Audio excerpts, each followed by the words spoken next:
നിങ്ങളുടെ കമ്പനിയിൽ നിയമങ്ങൾ കുറച്ച് കൂടുതലാണെന്ന് നിങ്ങൾക്ക് എപ്പോഴെങ്കിലും തോന്നിയിട്ടുണ്ടോ? അങ്ങനെ ഒരു സിറ്റുവേഷൻ ഉണ്ട് എന്നുണ്ടെങ്കിൽ അതിന് മേജർലി 2 റീസൺസ് ഉണ്ടാവും. ഒന്നെങ്കിൽ ടീം മെമ്പേഴ്സിന് കോമ്പിറ്റൻസി കുറവായിരിക്കും, അല്ലെങ്കിൽ ആ ടീം മെമ്പേഴ്സിന് വിശ്വാസം ഉണ്ടാവില്ല.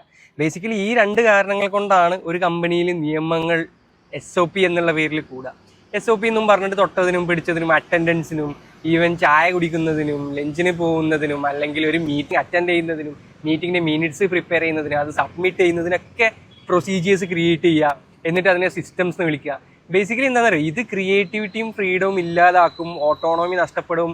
ഇങ്ങനെ ഒരുപാട് കാര്യങ്ങളിലേക്കാണ് ഇത് ഡയറക്റ്റ്ലി കോൺട്രിബ്യൂട്ട് ചെയ്യുക. അപ്പം ഞാൻ പറഞ്ഞ പോലെ ഈ 2 സിറ്റുവേഷൻസിലാണ് കമ്പനിയിൽ സിസ്റ്റംസ് എന്നുള്ള പേരിൽ ഇത്രയും നിയമങ്ങൾ കൂടുക. അങ്ങനെ നിയമങ്ങൾ കൂടി കഴിഞ്ഞാൽ ബേസിക്കലി ഇതൊരു സ്കൂൾ പോലെയായി. പിന്നെ അതായത് രാവിലെ വരിക, ഈവനിങ് പോവുക, അതിൻ്റെ ഇടയിൽ കറക്റ്റ് ഒരു സമയത്ത് ലഞ്ച് ബ്രേക്ക് ഉണ്ട്.